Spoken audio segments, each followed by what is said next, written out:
Senta lá, Cláudia, um podcast para mulheres. Vamos conversar?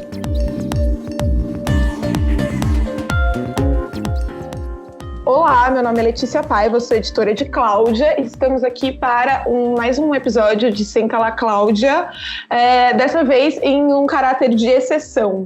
Geralmente a gente sempre grava os nossos episódios em estúdio, mas dessa vez, como estamos todos em casa, recolhidos, em isolamento, estamos fazendo à distância, então talvez você sinta alguma diferença em relação aos outros episódios. Mas a gente vai tentando até a gente poder retornar para nossa casa, o que talvez demore um pouquinho.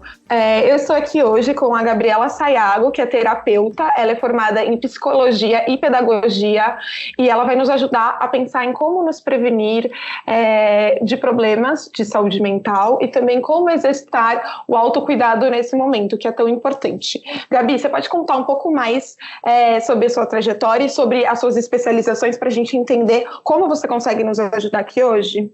Oi, Lê, obrigada pela oportunidade da gente conversar um pouquinho por aqui. Eu sou bacharel em psicologia e as minhas especificações são em terapia cognitivo-comportamental, psicologia positiva. Então eu trabalho com desenvolvimento humano há 18 anos e hoje a forma que eu consigo trazer esse auxílio para a gente, para vocês, para todo mundo, são com essas formações em psicologia positiva, em terapia cognitivo-comportamental, que são frentes que nos ajudam a lidar exatamente no momento da crise, que nos ajudam a pensar em estratégias, entendendo que, claro, a crise como a que a gente vive hoje é nova para todo mundo, mas que vivemos crises individuais nas nossas vidas e no meio em que a gente está o tempo todo, nos dando essa sensação de ansiedade, portanto, é tão importante a gente pensar nisso sempre, claro que agora de uma forma especial para todos nós, né?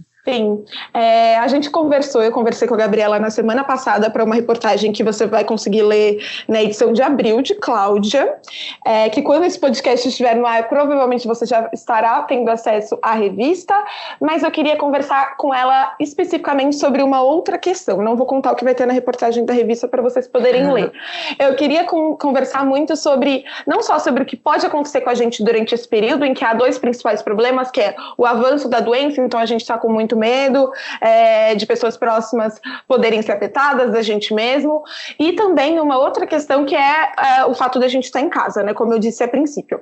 Gabi, falando especificamente sobre estar em casa, que tipo de questões podem revolver na nossa mente, que tipo de problemas psicológicos podem começar a surgir, questões que são comuns, mas que podem começar a aparecer outros problemas, outras sensações que a gente não sentia antes, em ocasiões normais. Muito boa essa pergunta, Lê, porque o início de uma quarentena, o início do que a gente está vivendo, ainda assustados com a situação, mas um período de férias, a gente está em casa, então aproveita, vê as suas coisas, faz o curso que você nunca conseguiu fazer, usa o seu tempo. No início, isso pode até ser interessante. Agora que a gente começa a entrar na segunda semana e sem previsão de fato de término, apesar de termos alguns dados de que vai voltar, entre aspas, ao normal, mas estamos numa situação muito complicada, então não temos a previsão. Aí já começa a ter o caráter ansiedade muito mais exacerbado, porque você já fez o curso que você queria, você já organizou o armário 3 vezes, e aí a ansiedade começa a tomar conta de, gente, mas quando é que eu vou voltar a viver? E aí é que a gente começa a perceber essa ansiedade mais exacerbada, como eu estava dizendo, e a ansiedade é gatilho para outras doenças, outras questões de saúde mental. E aí é que precisa dar atenção, como, por exemplo, coisas naturais para esse momento, transtorno obsessivo-compulsivo, de limpeza, de organização, seja ele qual for, sendo principalmente agora com esse gatilho externo, tanto de doença como de muito tempo em casa, algo que a gente precisa prestar muita atenção.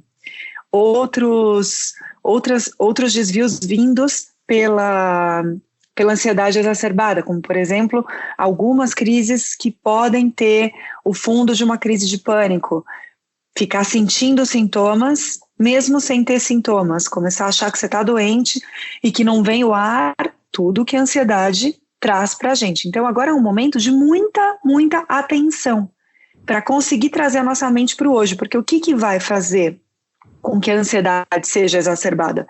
É esse medo do eu não sei o que vai ser amanhã, eu não sei se vai durar uma semana, se vai durar um mês, se vai durar 2. Não tem como a gente prever. Olha, vai acabar, fica tranquilo, vai acabar dia X. Vai acabar, gente, certeza. Mas não sabemos quando, nem como vai estar o mundo quando tudo isso acabar. Percebe o quanto isso nos gera ansiedade? Sim. Você acha que essa incerteza, e principalmente, para mim, isso aconteceu de forma muito pessoal, que alguém falou, vai durar 4 meses.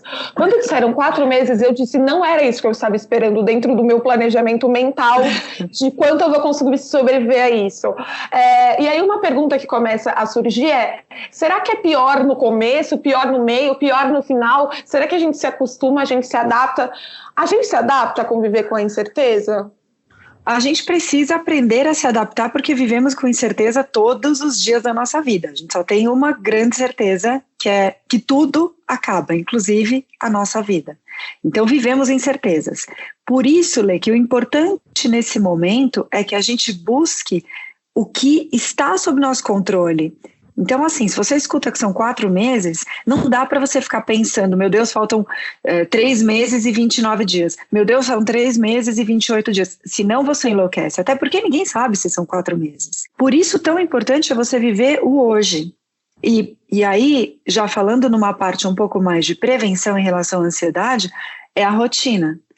A maioria das pessoas consegue trabalhar de forma remota, então está desenvolvendo alguma atividade, é claro que é diferente do você ir até um escritório, encontrar as pessoas. Em casa, a gente faz em menos tempo, o que quem consegue render em casa, claro, o que faria no escritório. Então vai sobrar tempo invariavelmente. Mas se você organizar, então eu vou acordar sempre nesse mesmo horário. O que eu quero dizer é, pôr dentro do teu foco o que é possível de você controlar. Ao invés de ficar pensando, meu Deus, são 4 meses, meu Deus, são 4... Senão você fica andando em círculos e angustiando e tirando a saúde da tua mente, deixando ela num estado de alerta o tempo todo. Porque aí você está alerta com isso. Aí você escuta uma notícia que está aumentando o número, que é algo esperado, mas assustador. Que está aumentando o número. E aí, meu Deus, então eu não sei mesmo. E se eu sair, será que eu vou morrer? Entende que você está controlando, você está focando em tudo que você não controla e aumentando o teu nível de ansiedade? Sim. E além da rotina, tem alguma outra forma de prevenção? A gente tem falado muito sobre esse tema e muitas das coisas que aparecem é meditar ou fazer um esporte, quer dizer, né, não dá para fazer muitos esportes, mas fazer alguma atividade física dentro de casa, coisas assim.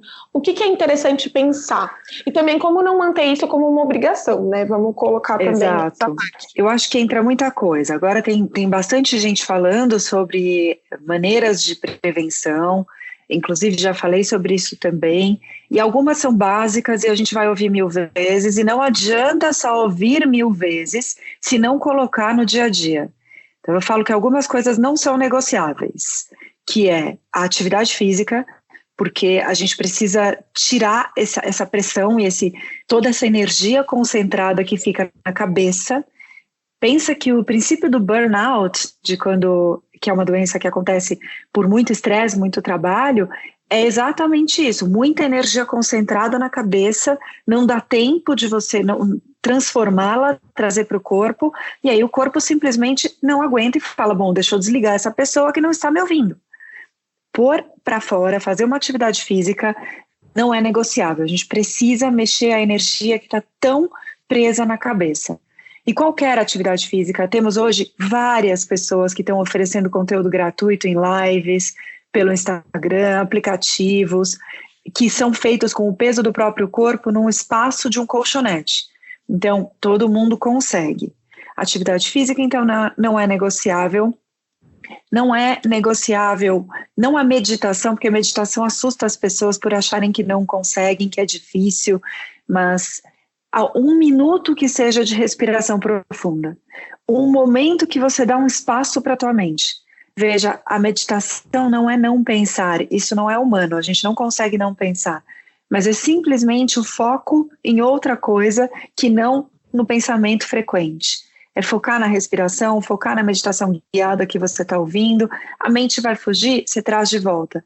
Mas a sua mente precisa, assim como o seu corpo precisa do movimento, a sua mente precisa do espaço. O tempo todo vem pensamentos na nossa cabeça. E pensamentos assustadores pelo que a gente está vivendo agora.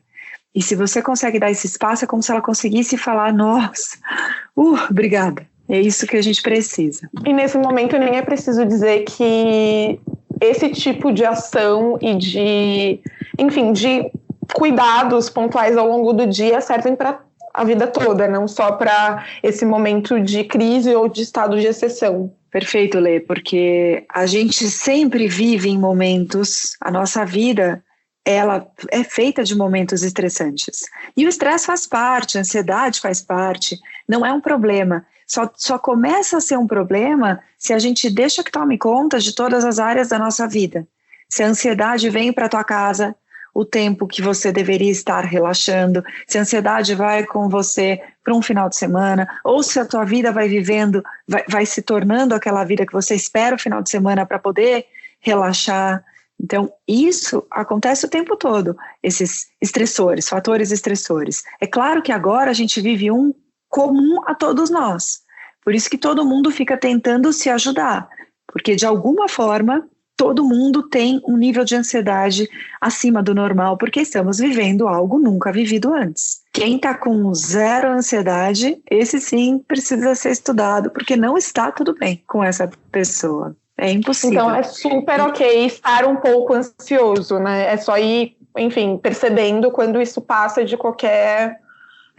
quando isso toma conta do seu dia. É isso, Lê. É esperado um nível de ansiedade para uma situação tão extrema como o que a gente está vivendo.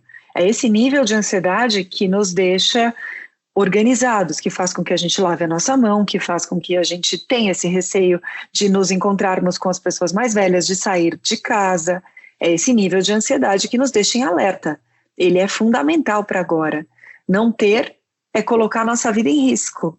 Isso acontece desde antes de termos córtex pré-frontal, que é a nossa parte do cérebro que faz as decisões racionais, inteligentes, intelectuais.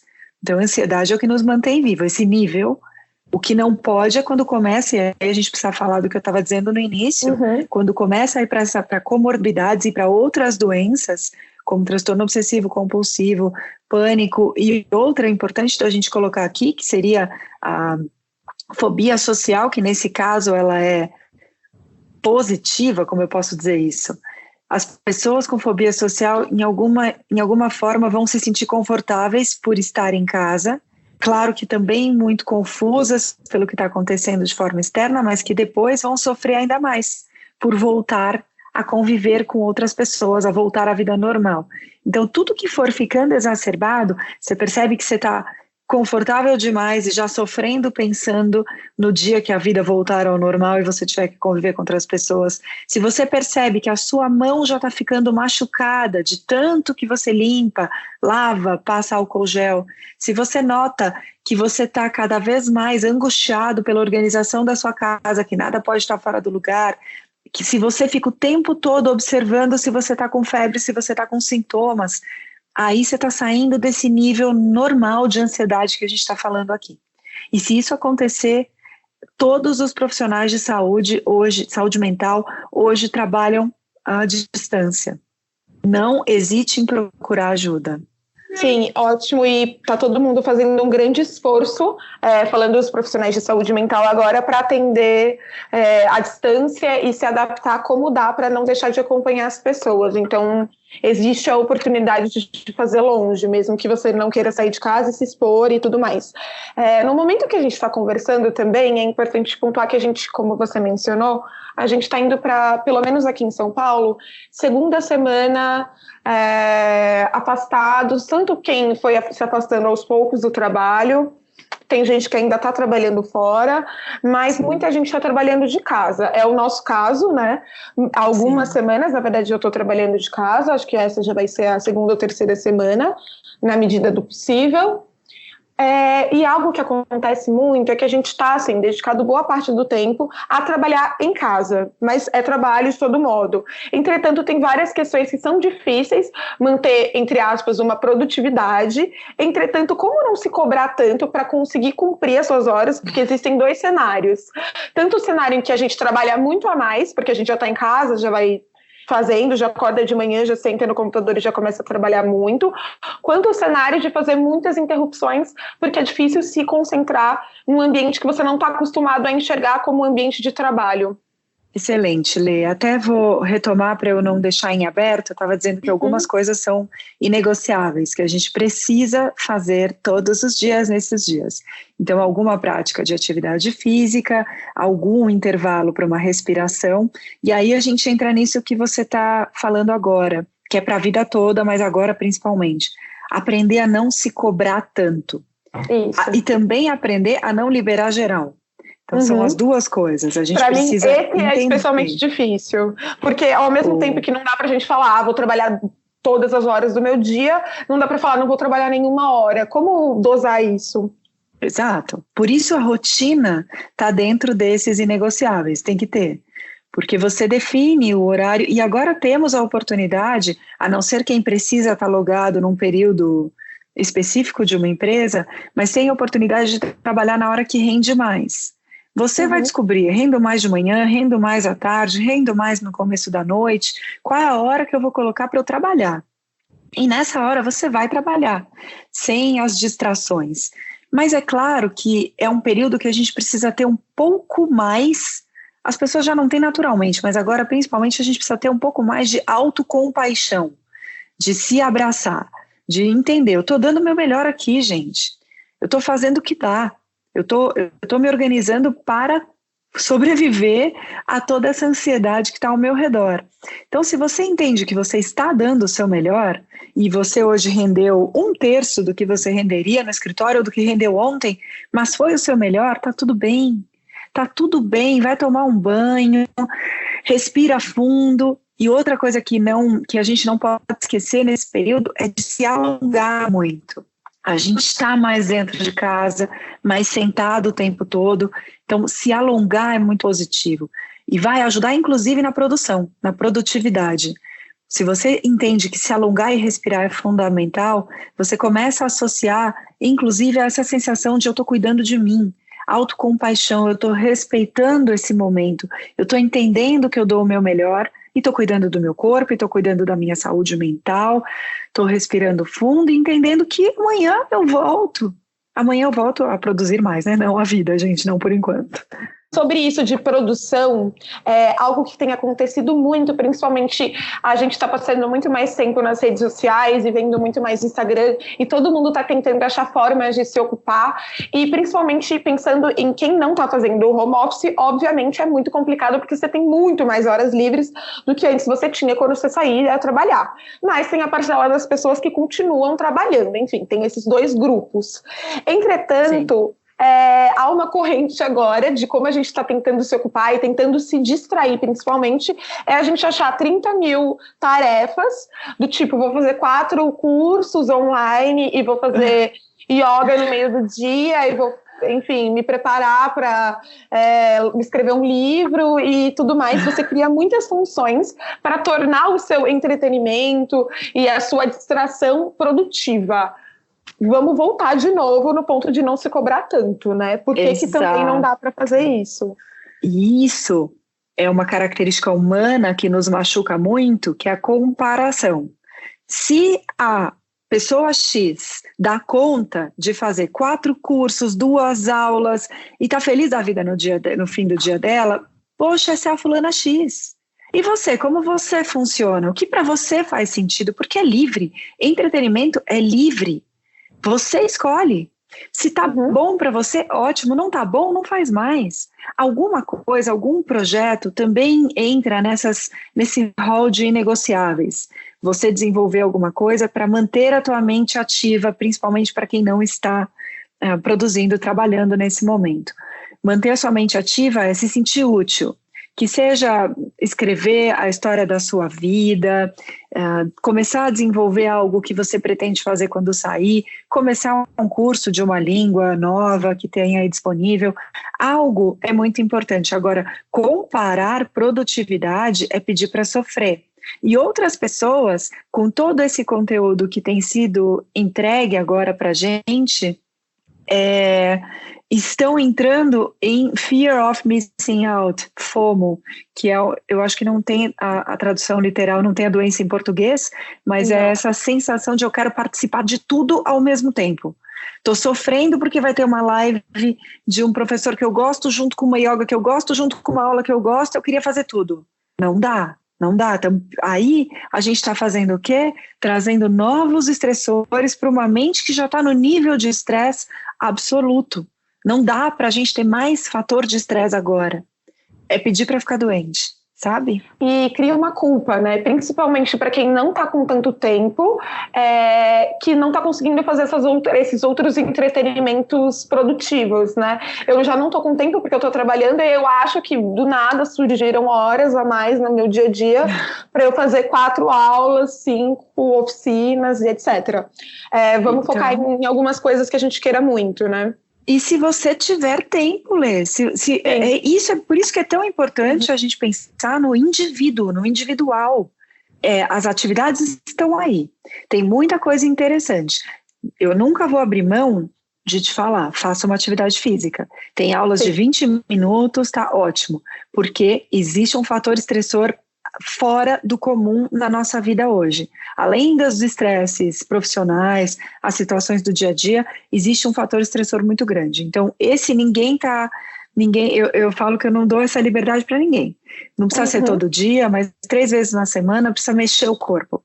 Se alongar e respirar fundo, isso não é negociável. Agora, o restante é o que cabe na tua vida, na tua agenda, no seu interesse, o que para você faz sentido. Somos 7 bilhões, 8 bilhões, acho hoje, todos passando por um momento difícil e todos diferentes uns dos outros. Então não dá para a gente se comparar, a gente pode se ajudar. Quando a gente faz o que a gente está fazendo aqui, e dizendo a importância de ter uma rotina, independente de como funciona a tua vida individual, então ter uma rotina, ter uma prática de atividade física 3 vezes na semana, respirar fundo e se alongar todos os dias, isso é para todo mundo. O resto é escolha. É escolha dependendo do seu dia a dia, do que você gosta e do que para você faz sentido. Você quer ficar o dia inteiro na sua cama lendo um livro, aguinha com açúcar, tá maravilhoso, tá o dia inteiro tirando os combinados, tá, gente? Exato, mas tá maravilhoso. Tirando as alimentações, o sono, etc. Isso. Até porque depressão também é uma doença que a gente precisa olhar nesse momento. Quando a gente fala em falta de tempo, e principalmente em culpa e autocompaixão, eu acho que essa é a palavra para essas pessoas agora, que são as mulheres que têm filhos e que estão com eles em casa e ao mesmo tempo trabalhando. Eu vi muita gente falando, não estou conseguindo trabalhar e tudo mais. Ao mesmo tempo eu vi algumas mães, e eu achei ótimo, que estavam, eu vou conseguir fazer o que der no meu home office, porque eu sei que eu tenho uma tarefa a mais que eu não tinha, que é ter que cuidar do meu filho, arrumar um monte de atividades para ele fazer, porque crianças têm muito mais energia do que nós. Enfim, como levar isso para quem ainda não está com essa autocompaixão, como, enfim, tentar juntar tudo isso e ter um pouco menos de autocobrança, talvez. Eu acho que é isso. Excelente. Primeiro de tudo, para todas as pessoas, mas em especial para as mães, é a não comparação mesmo. Que a gente use as redes sociais para se inspirar, mas não para achar, porque mãe, eu sou pedagoga também, falo que nasce o filho, nasce a culpa. Mãe se sente culpada o tempo todo. Então elas realmente precisam desse exercício de autocompaixão, que é olhar e falar, eu estou passando por uma situação absolutamente atípica. Estou fazendo das tripas coração. Tá ótimo. O que eu puder oferecer, tá ótimo. Eu estava conversando num grupo de terapeutas e uma psicóloga dizendo que não são esses meses que vão estragar o teu filho. Não é nesses meses, se ele dormir com você, ou se ele assistir mais TV, ou estiver mais presente no iPad, no tablet, seja onde for, não é isso que vai estragar. Tá todo mundo tentando fazer o melhor. Então, que não se cobre. Sim, eles têm mais energia, sim, a convivência vai ficando mais difícil cada vez mais. Então, a gente tem sim que se abraçar e falar, eu estou dando o que dá, eu estou oferecendo o que eu tenho. E se sentir vitoriosa por isso, por oferecer o que tem. Não tem certo ou errado, não tem melhor ou pior, somos individuais, cada um oferece o que pode, o que consegue, o que dá, o que dá conta, e tá maravilhoso. Você mencionou um último ponto que eu queria entrar, que é o da convivência. A gente vai estar em confinamento, algumas pessoas vão estar sozinhas, vão experienciar uma outra relação com o isolamento, mas tem gente que, enfim, vai ficar convivendo com a família que a gente não convive tanto assim, porque a gente trabalha, a gente sai de casa, os filhos vão para a escola e tudo mais. E aí, como, enfim, usar também esses princípios de não se cobrar tanto, de ter mais autocompaixão na convivência, ser mais tolerante, talvez, que tipo de questões podem aparecer e como a gente pode reagir a elas? Essa é uma situação delicada. Eu até na minha rede social ontem escrevi sobre a convivência, porque agora estamos todos forçados a conviver, seja conosco, todos nós estamos precisando conviver com a gente mesmo, seja com essa situação externa tão absurda, seja com pessoas da família. E a primeira coisa a se desenvolver, a convivência é uma arte, e é uma arte que precisa de paciência, num momento em que a paciência está tão curta. Saber ter o teu espaço, respirar um pouco é fundamental para recarregar energia, para conseguir conviver, principalmente quem precisa conviver com pessoas não flexíveis, com pessoas que têm a mente mais fechada, que não são colaborativas, porque o diálogo é fundamental agora.